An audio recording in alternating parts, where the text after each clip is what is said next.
And now it is my pleasure to introduce our presenter, Dr. Angelo Mark Antonakis. Next Step Leadership CEO, Dr. Angelo Mark Antonakis, is a product of the Syracuse City School District and a first-generation college graduate who began his journey with education at St. Lawrence University as a higher education opportunity program student. His master's degree is in education with a concentration in adult education from Elmira College. He holds a doctorate in higher education executive leadership from Wingate University, North Carolina. Angelo became a dean of academic affairs at 30, which sparked a personal journey of observing, perfecting, and documenting best practices in leadership development, individual professional growth, social dynamics at work, and organizational change management. These experiences are neatly compiled in his first leadership workbook, Lessons in Leadership, Volume 1. And by the way, there's also now a Volume 2.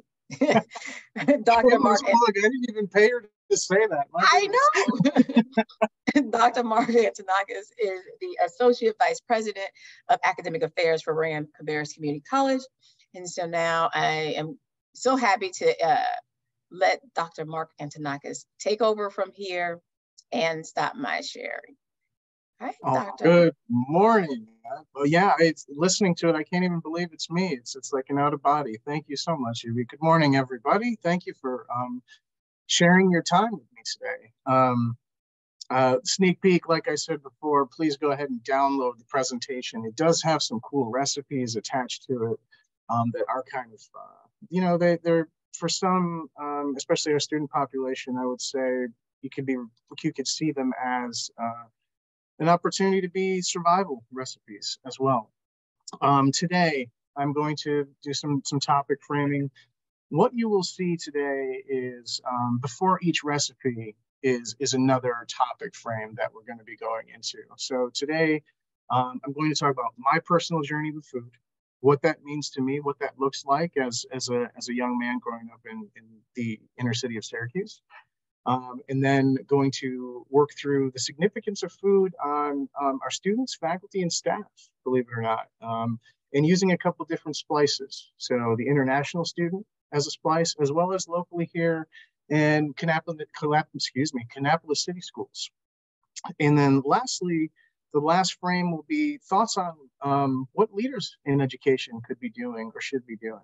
Along the way, I will be asking different questions and working toward having you respond in the Q&A. G.U.I.D.E is my wingman today with some of that as we start to look at different opportunities to give away free stuff as well. So I'm excited about today, and I can't believe I get to do this. So here we go. It didn't do it the way I wanted to. Icebreaker, first one up. What was the last food item that you tried stepping out of your personal food comfort zone? Go ahead and throw some answers in the Q&A. For me, I will give you the reasoning for liver mush. Never heard of it, never knew of it till about 4 or 5 years ago, and I still wasn't brave enough to give it a try because I just didn't know what I was getting into. But then as I continue my own food and health and lifestyle journey, the realization is, wow, it is full of vitamin B, iron, and a whole bunch of different nutrients. Let me give it a shot. Personally, kind of like a soft sausage patty. It was just a different texture for me. It was a different texture. In the Q&A, what do we got? All right, in the Q&A, we have Peruvian food, Brussels sprouts. Oh yeah, it took me a long time to eat those, and I only eat them raw. That's it. Most people just eat them deep fried, right? Like deep fry them or no, Cajun chicken, tortillas. I don't know. Sorry, Monica, I probably pronounced that completely wrong. Fried oysters, tripe, pickled okra, escargot, goat cheese pizza with balsamic glaze, deep fried crickets, golden Wow. beets with brown sugar, crocodile. Someone spent 10 days in India, only authentic and primary family prepared foods for the duration. And then, okay, so I'm going to, I guess Mavi, which is a fermented drink from the PR. Wow. Okay. I heard tripe in there. That's impressive. That's a lot of That change. is. And just looking at that type of range, have any of those immediately, Jimmy, for you, just made you go, oh, I don't know if I could do that. Tripe is the one I was like, I don't think I'm going to be trying that one. So exactly. But that is just an idea here of what we're going to be looking at. And what we're going to be covering for the cultural background. So what we have here, these, I'm going to call them, my niece Audrey, shout out to Audrey, she called them gems. But these are some childhood pics from my growing up. As you can see on the far left here with my dad, a velour suit I'm in with mom. She always loved me in some type of collared shirt. Odd ones for that. I think there was many times that there was a Hawaiian one or different ones for that picture. Angela, we can't see your PowerPoint. You can't see the PowerPoint at all? Oh, well, nope. That's not going to help. I wonder what I pressed. It might help. Am I screen sharing? I don't think so. Oh yeah, it looks like you've disabled it. Oh, there you go. Hold on. There you go. You see it now? You're the host now. Okay. So here we go, right? So the first one here, this is what I was trying to cover. You can see me in the velour suits down below. We still can't see you. I mean, we still can't see the slide. No? Oh, boy. Hold on. Let me see if I can fix something. Are you the host now? I don't know. There you go. Got it. Yeah, there's the green. That might have helped. There we go. Hi. We know what we're doing. We swear. So what we have here is my familial cultural upbringing. What I wanted to do is take some quick snapshots of it. We have me with my dad in a very interesting velour suit down below. Me in the middle with my mom, going back to those very odd collared shirts, and then me and my mom at the end. But what I'm doing here is illustrating, when you look at this pic, we're at Sylvan Beach in the early 2000s. She has that large popcorn. So there's always a snack involved. And what do you do with popcorn, right? It usually has the butter, it has the salt, it has all those things that are allowable to look at that way. So what happened in this, in going back in the time capsule, looking at pictures of yourself as you start to grow up, you start to see different things. Metaphorically, what I'm going to do now is take you on a journey of what I see as representation of what food meant to me.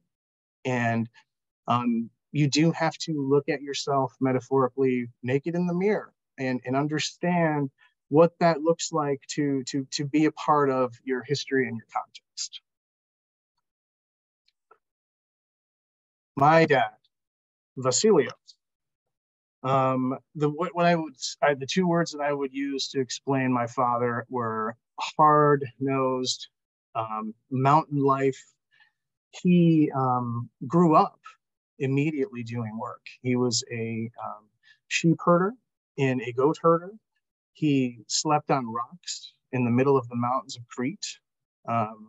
There was countless stories of him waking up with a snake right next to either his feet or his head, also just gaining his body heat as he was sleeping in the middle of the night. He would set snare traps to hunt for rabbits in the middle of the mountains.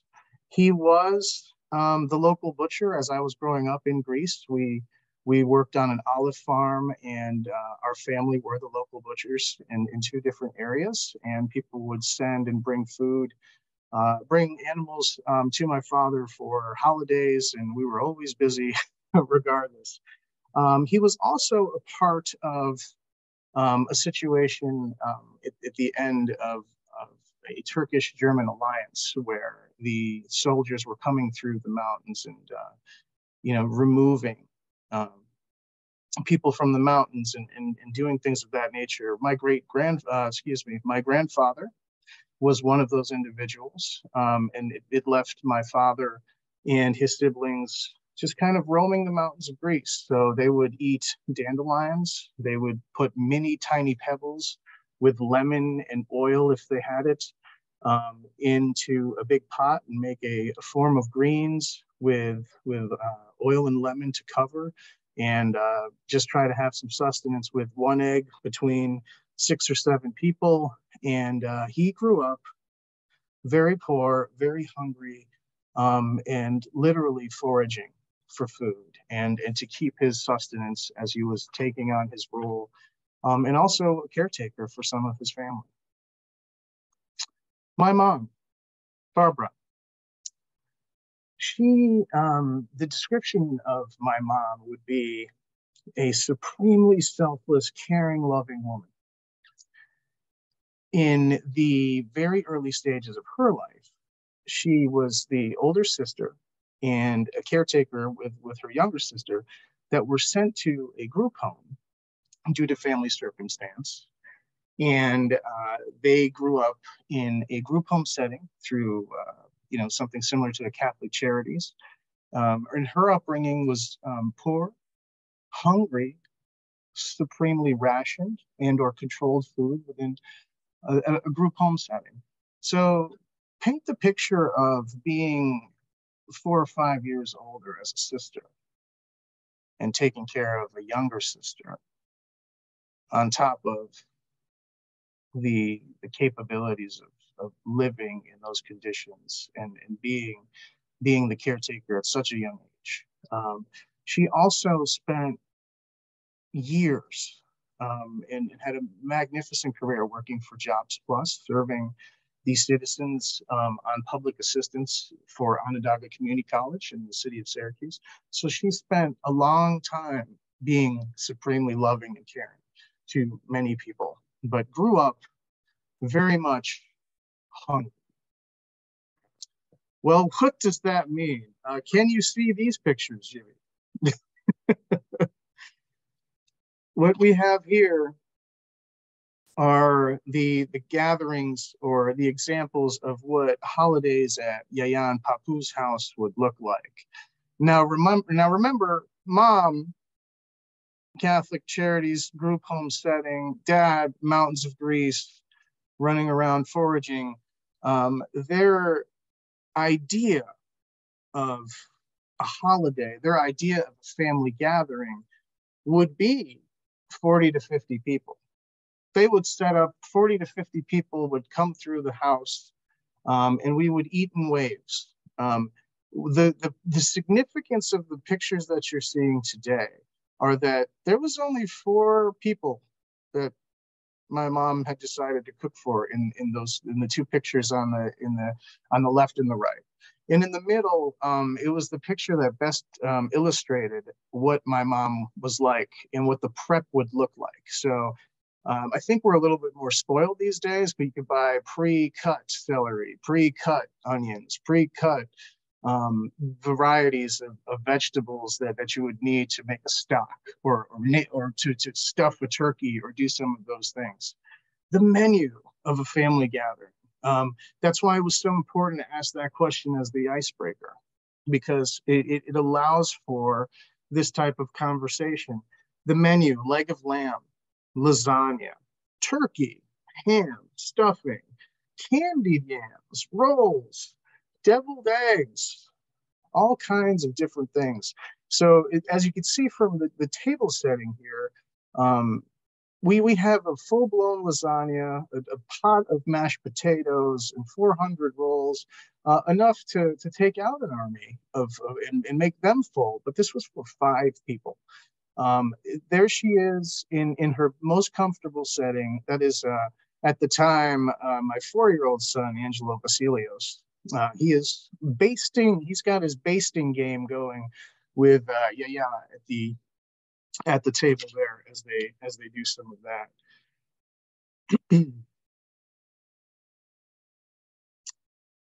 Question and answer. Now I'm going to shift to me.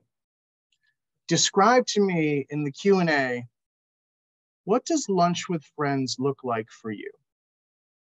Please take a couple minutes or a couple seconds here and type in the Q&A.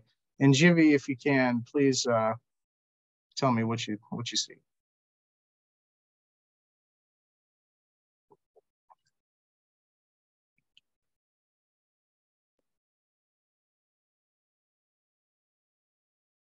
So far, we got laughter and fun, going out, 2 or 3 friends sitting down at a restaurant.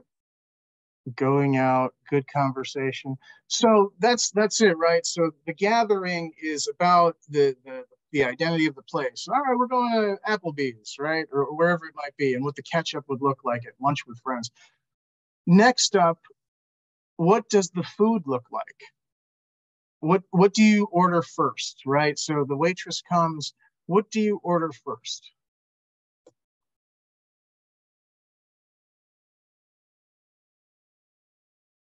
Drinks, hold on, they're coming in fast.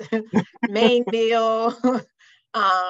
Cocktails are flowing according to Adrian. I see that. Okay. Yep. Chips and salsa, bread, appetizers. Okay. So appetizers start the table, start the run. When you're 24, 25, a lot of your friends don't have money for appetizers, right? So there might be a water with lemon. There might be a beer, or a Pepsi, or a Dr. Pepper. And along the way, you start to understand. So we have appetizers. Entrees would be up next. By then, is it light? Is it not light? I personally, with my upbringing, would order the Dr. Pepper, the mozzarella sticks, or the big appetizer, the entree, and then potentially dessert. And those are the moments and times where I realized that my upbringing was way different than my peers and then the people that I work closely with and what they did. And it changed the way that I looked at food and how I treated food when it came to those types of conversations. So I want you to think about that and what that would look like for someone as they become 30, 40. For me, it turned into a very destructive path. And what I mean by that is I looked at food differently. Growing up with full stocked pantries, food meant safety. Food meant security. Food meant I was being loved. Here, eat. Until this day, I'm very guilty of when I'm stressed. What do? I cook. When I feel like I put myself in a situation where I need to apologize, I might make cupcakes.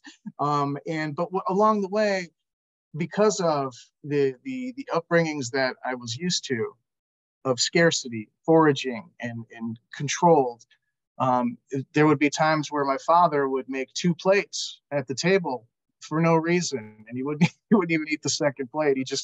He wanted to have the second plate. So it ended up that I hit ground zero, and that's that's probably the 3rd month in when I was first working at Rowan-Cabarrus Community College. I was teetering on 581 pounds at that time, and had a lot of health concerns and things that needed to be done along the way, educating myself, learning how to deal with this type of growth and what it would look like, the journey of what a healthy lifestyle or a lifestyle with food looks like. So what you do is you find out it's a process. It is day by day. It is a process. And the best thing that you can do is to share and be human. The other pieces and points of today's conversation are to let people know that if they're looking at food, if they're working through food, if they're going to be very short on food, the holiday season, you are not alone. Everybody's on a different lifestyle journey, and you're not alone on an island. And that's a big piece of what's important to have in this conversation with everybody today. So it leaves us with an understanding of my identity with food came from parts of my upbringing. Rich with love sincerely meant rich with food. Okay, sneak peek, first recipe. Next up, we will be talking about students, faculty, and staff within food. But first up here, 3-ingredient pancakes, right? You can make roughly 4 pancakes if you take some ripe bananas, cinnamon, and 2 eggs, believe it or not, as the binding agent. And some will use the cooking spray or the butter, and that's fine. But this is actual recipe that I've tried. It is successful, and it is very quick, down and dirty, and easy. And I wanted to share because some of these do become survival recipes as you start to find things around the house.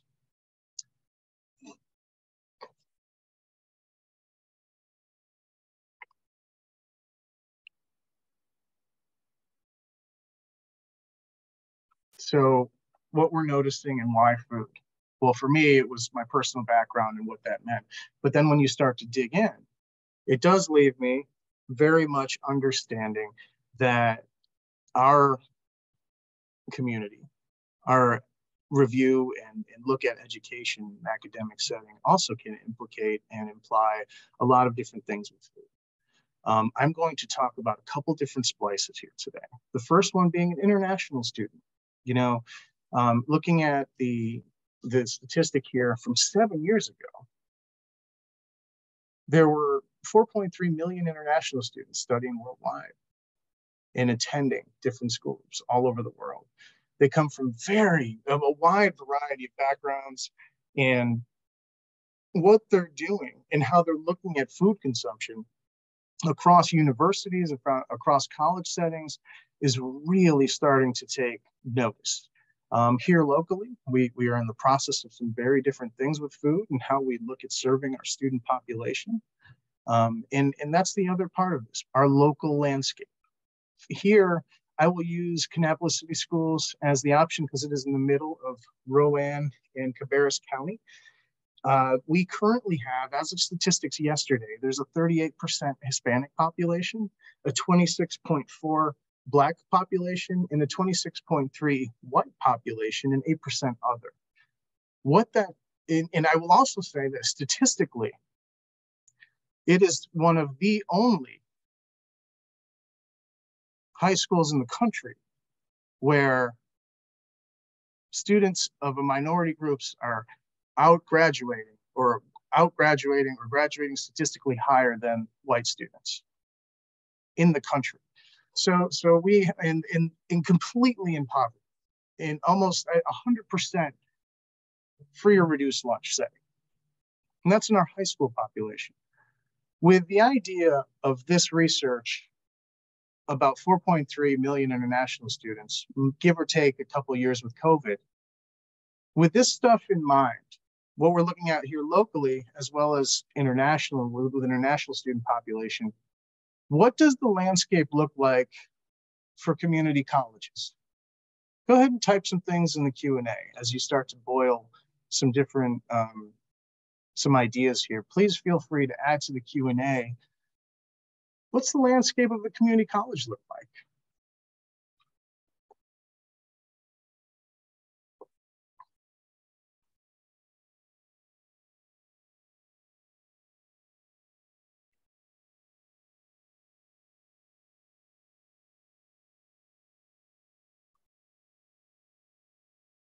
Multinational, multi-ethnic, very. Thank you, Katie. It plays into a wide variety. Yes, absolutely, Maureen. We are in a situation where grab and go. Um, can I sit down and eat? Where can I go? I don't know what that is. I've never eaten anything like that.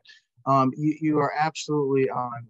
It does look like it just this melting pot of activity with variety and options. And sometimes, are they the healthiest options?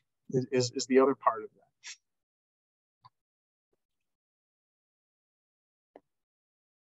Things that we must actually work through and think about as we look at the process here. Factors such as grab and go, time, right? Dietary. I'm gluten-free. I'm allergic to peanuts. I can't try that. I'm vegan. Whatever it may be that comes out to play. I'm a diabetic. I work third shift. I'm not hungry until 4 o'clock in the afternoon. This is a lot. It takes me 30 minutes to get here. It's going to take me another 30 minutes to get home. Geographically, I can't do this. I have to go now. I can't eat right now. It's hard for students. And then this is my favorite that I saw from Creed that I thought was just terrifyingly accurate. It's hard for students to find food over breaks due to things like the lack of transportation, cold weather, off-campus food suppliers, right? So then they go home and they are, they have to serve themselves. They have to find a way to serve what they can. And then they have children and other pieces of that nature that come into play with how they can do that. Then continue with that. We have the financial component, food in and of itself, the price of food. Where am I going to put it? Do they have the space in their cupboards? Do they have the space in their freezer? Do they have a freezer? How many of you have freezers in your house, right? You have this extra space to keep food. What I'm noticing most is we have two very diverse demographic populations that the college serves here. On one end, we would say the income is drastically different than the other, roughly to the swing of $20,000 per family household. There's probably a lot more hunters on one side of the spectrum than the other. They probably do have freezers and things of that way.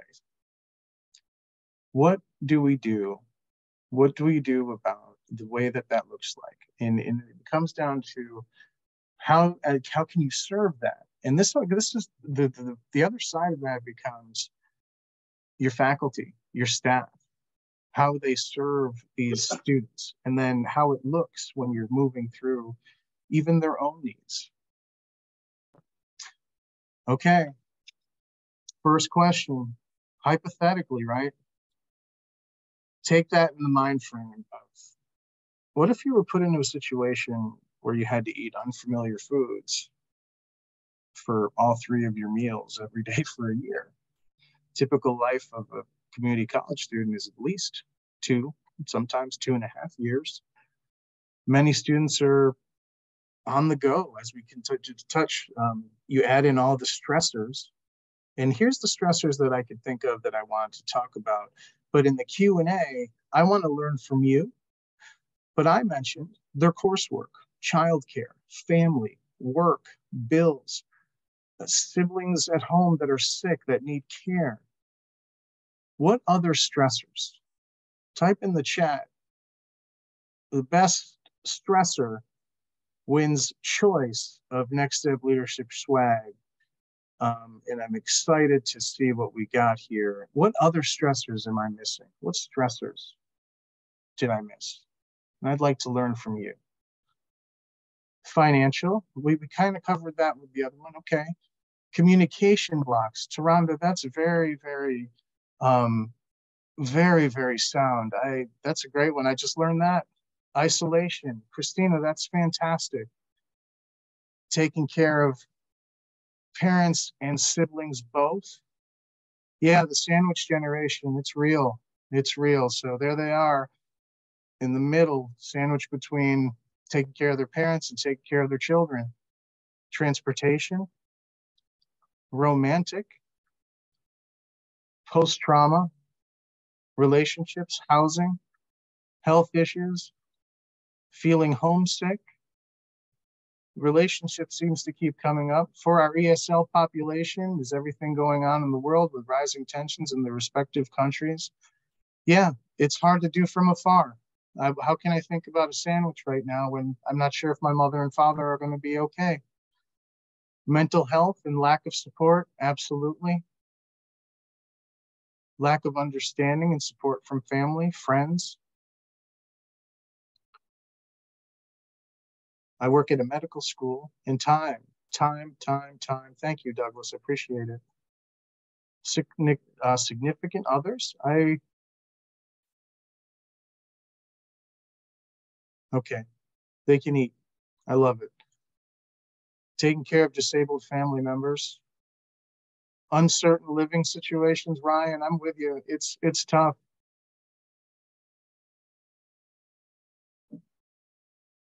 The new normal is still here. Thank you, Lisa. Absolutely. Mental health.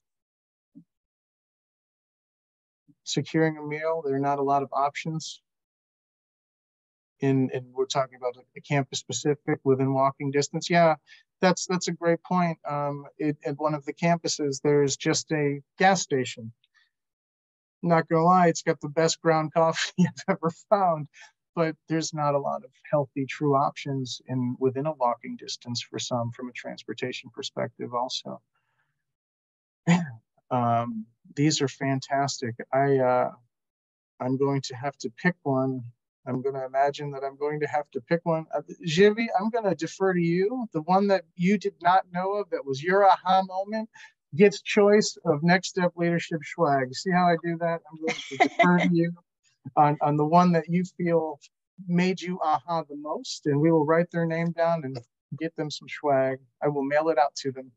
Okay. Which one was it for you? Let me see.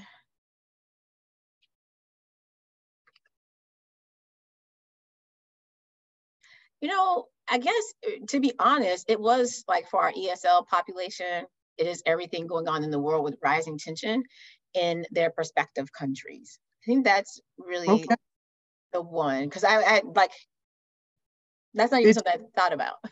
Yeah, not at all. But yeah, I even went into a dialogue with it, thinking about what that would look like, and how you could how could you think if the person you care, your family, the people that you care about are in really bad tensions. Who was that? Who's that? Jay? That was Jay. Jay Taylor, you get choice. I will reach out to you after, my man. Congratulations on some Next Step Leadership swag. Let me move forward here so we can move through. Other ones that, oh, there we go. The other pieces here, we got to know our student population, right? And what I'm listening to is a group of people that showed up to be a part of this presentation today because they want, or I'm watching different avenues where they know their student population or what's missing. And I appreciate that. But I liked this example best about Middle Eastern students in Middle Eastern countries. In knowing your student population, in the sense of being able to realize, like, why do you only eat in the morning? Why, how come?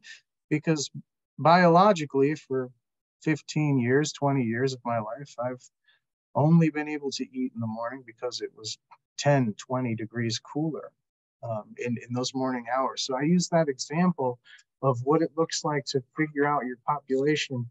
But based on the chat, we have a group of people that are really dedicated and asking good questions. And I'm learning a lot from you today. So thank you. Next recipe is up. This one is one of my new favorites. I'm not usually a pork chop guy, but I did try it and I had a blast with it. And it's also very quick with 4 ingredients. So you got chicken. And chicken, you could do the stovetop stuffing in a large can of chicken soup. So, layering it in a glass cookware, you can cook the chops or the chicken and then add the can of the cream of chicken and then the stuffing on top. What I did is inadvertently did an oops and did the can of cream of chicken on top. and actually came out just as fine. 350 degrees, 30 minutes. I hope you enjoy. And it's so literally while you're at the store, you haven't even gotten to 10 items yet. You've gotten 2 meals just hanging out in the presentation today.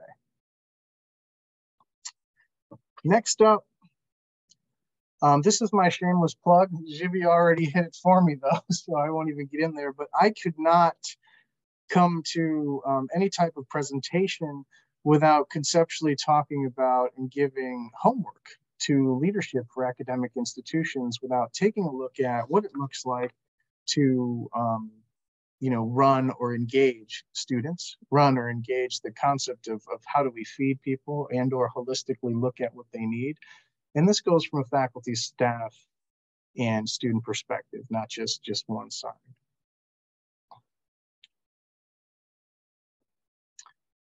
The ones that came up to me as I was looking at research and doing some of this, you're going to have an increase in your student population, which will equal an increase in diversity.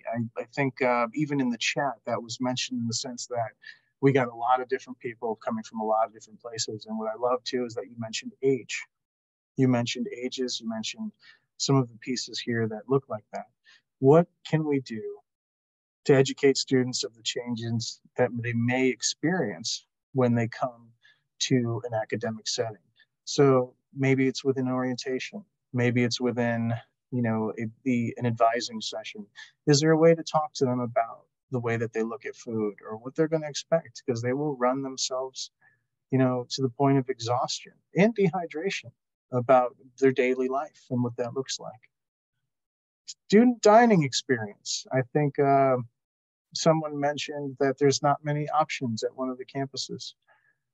What does it look like to have options that are healthier, more focused on opportunity for livelihood and growth? Ask your students. As a leadership committee, and as a cabinet, and as individuals that are working with directors that are really aware and have maybe 250 interactions a day, saying hi, working with people, ask. No better way than to ask the students that are there, ask the faculty who witness and see and live through that day to day. What kind of meal plans? Is there a way to prep that? Can we do that? I see we have, and money may be a hindrance even if food is available. I never thought of that before. Yes, and also budgetarily, what does it look like? So going back to, can you have opportunities for your students that way too? Can we have meal plans? I know we're not a university setting at the community college. However, is there a format that can be included that would allow for some type of sustenance day to day in allowing for opportunity? A no question asked approach to a food pantry. Hey, grab a bag. I've witnessed powerful setups of food pantries or giving, especially with the holiday seasons, opportunities for someone to just walk in, grab a care package and be gone. Faculty, staff, student, it didn't matter. Are those types of things available? Are meals available that way? Is pasta and sauce available? Is there means for opportunity that way? These are the bullets that I picked out that I felt in an academic leadership setting or administrative setting would work or be the most impactful from my thought process. But like as we did with the other question and answer moment, what am I missing? Best answer gets choice again, but what am I missing? What else can we do? What else can educational leaders do? And this allows me to empower you to talk about and give voice to, and it's recorded, which is awesome, opportunities for others to see what can we be doing? What can leadership be doing that's different? Or if you are a faculty member, a staff member, what other things do you see with our students that could be powerful, impactful options on the college setting or the university setting, wherever you are, and allow for that? Meals or snacks during class. Okay. So like a round robin of a basket of snacks and grab one and have something. Okay. What else we got? I like that though. On the go snacks. Choice of swag, t-shirts, book bags, pens, hats. I do only, this is true though, but this is the last of its kind. And it is up for grabs. And it is cold out. It was 28 when I walked in today. It's cold today. So the last winter hat is still available. What do we got? What comments and questions do we have?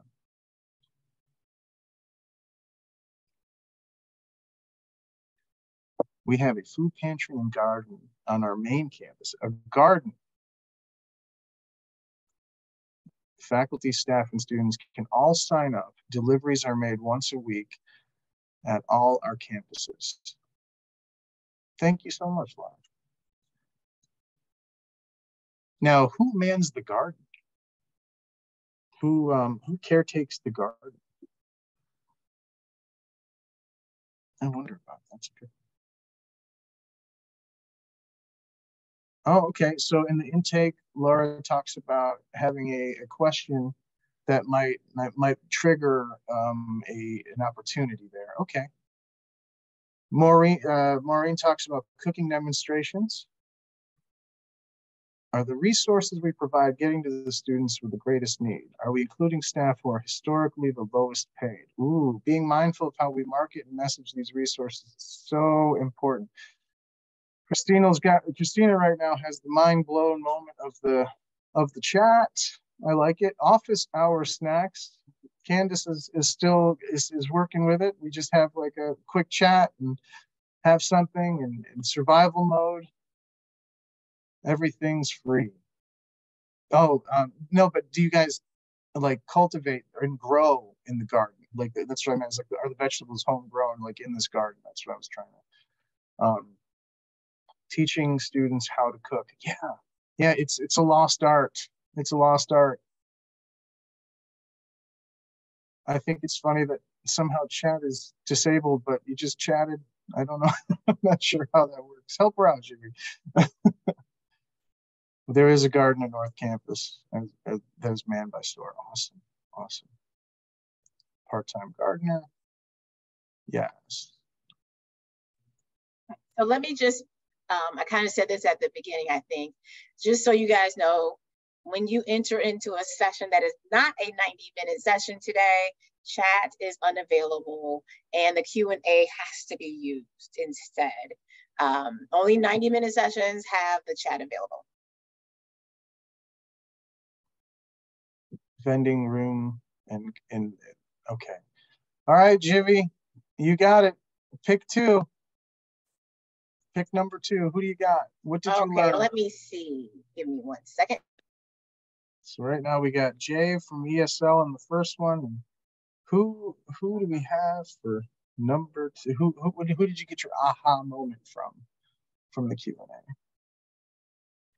So it was the one, it's going to be Laura, right? Because I like that they have the food pantry and the garden, which is something we also have, but then they make the deliveries once a week to all of the campuses.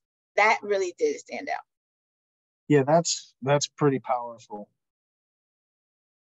I really liked, and I guess I'm gonna also just make an executive decision to Laura Brannon, who mentioned the application. I think if there's an opportunity to catch him as early as hi, we're the college, welcome. Oh, you do need help right away.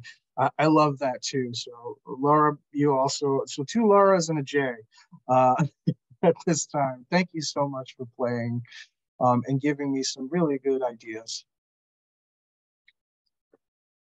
Dessert, gotta get to dessert. This one is a 2-ingredient one that I found and absolutely loved making and watched my 16-year-old dismantle it spoonful by spoonful. Apple pie filling and cinnamon rolls. Cut up the cinnamon rolls into 4, mix in the apple pie filling, and just like that, bake for 25 minutes. You can, if you're feeling froggy, add vanilla frosting, but the grands do come with the icing, so that's what that is. But at my first bite, I went, maybe the frosting wouldn't be so bad. And now the other things, just as we're going off, this is homework for all of us, right? So I can't leave or lead a session and not say, here's some things to walk away with as ideas. And this is Amy Myers, and she has an amazing 9-piece plan here that I wanted to add. Set your routine, right? And try to move around all day, and do the things that you can. And look at your diet from a nutrient base.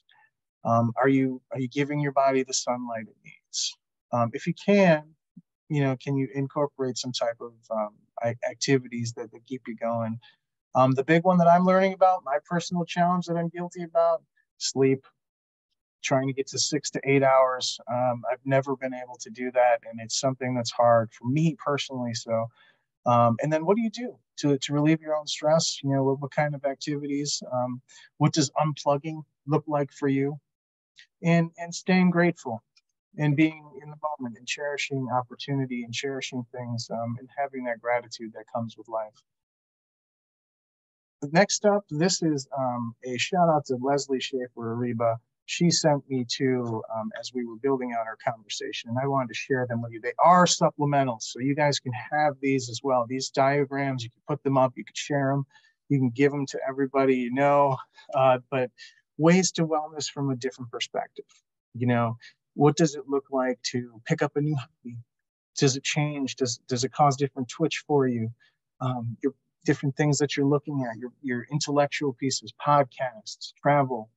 Emotionally, what are you doing to have outlets that can best serve you in your day-to-day?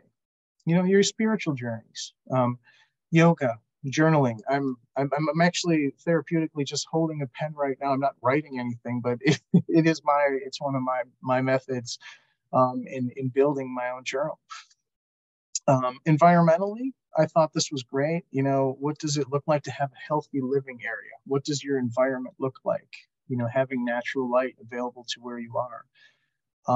The wallet has been a part of conversation today, of interest in many different avenues of conversation. How are you paying your debts?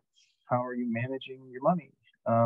What does it look like to save money?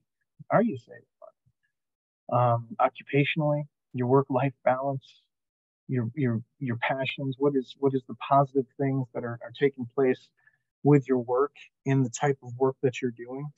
Are you incorporating that into where you are? Societal.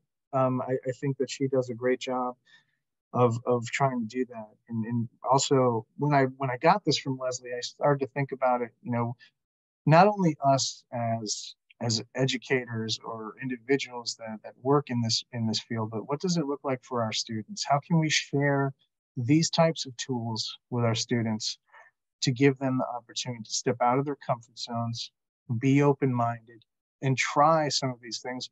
And this is further than the spectrum of food, but how do we have these types of tools available to allow for them to do that and keep them moving in a way that focuses more on their own personal emotional health and wealth? And how do we get them there?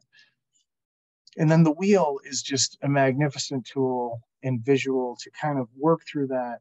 I think that it allows for some of those things to be seen in a different light. We have a lot of people who learn differently and work differently, and I felt it would be impactful that way. And I wanted to offer them as supplementals for everybody, just as an added bonus to the presentation on food. Last up, what questions do you have?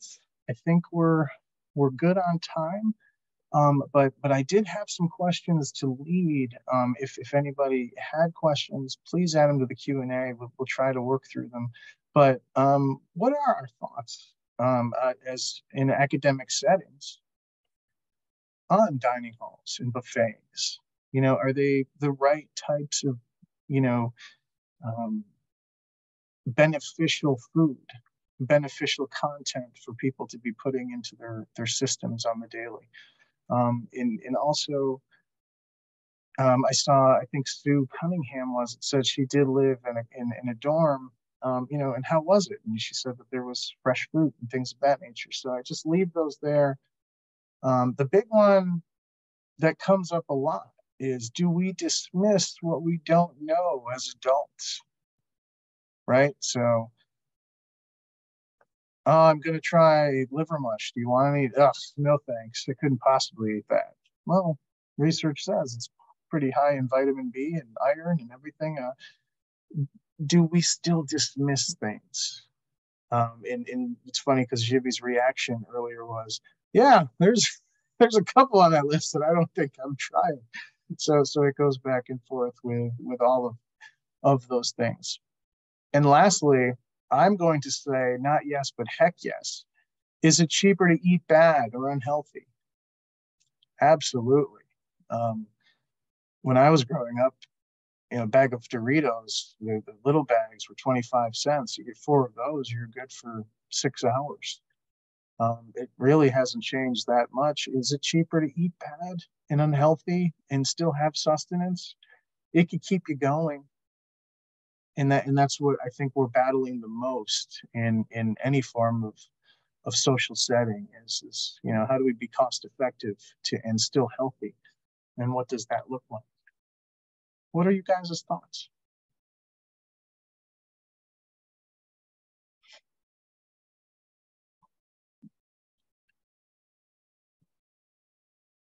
Corinthia says, cheaper and sometimes more convenient to eat bad. Sue says, some people think eating healthy is more expensive. It isn't if you don't buy so much meat and less processed food. Yes, and personally, I've switched over completely to turkey or turkey, chicken, and ground turkey for tacos and things of that nature. It's been life-changing for my diet and for the way that I eat. So, and it's, you know, $4 or $5 for a pound of turkey versus, you know, $6 for a piece of steak, or it just from my perspective. So I'm welcome to hearing more. But what do we have? What questions do we have? So I hate to break up this awesome presentation, but I have to leave because I have to get our lunch one together. But there are some great comments in the Q&A area. So I do want to thank everybody for attending this awesome session. You will have access to all of the videos once the session is, actually you have access until the end of January to come back in and watch the session again and any sessions that you may have missed. So everyone, I hate to cut you off, but please join us for our lunch session today. And then I want to thank Dr. Mark Antonakis for his presentation for today. And also thank you all for attending and participating in the A Journey of Identity, a Recipe Worth Sharing, found in food session. Enjoy the remainder of the conference. Bye, everyone.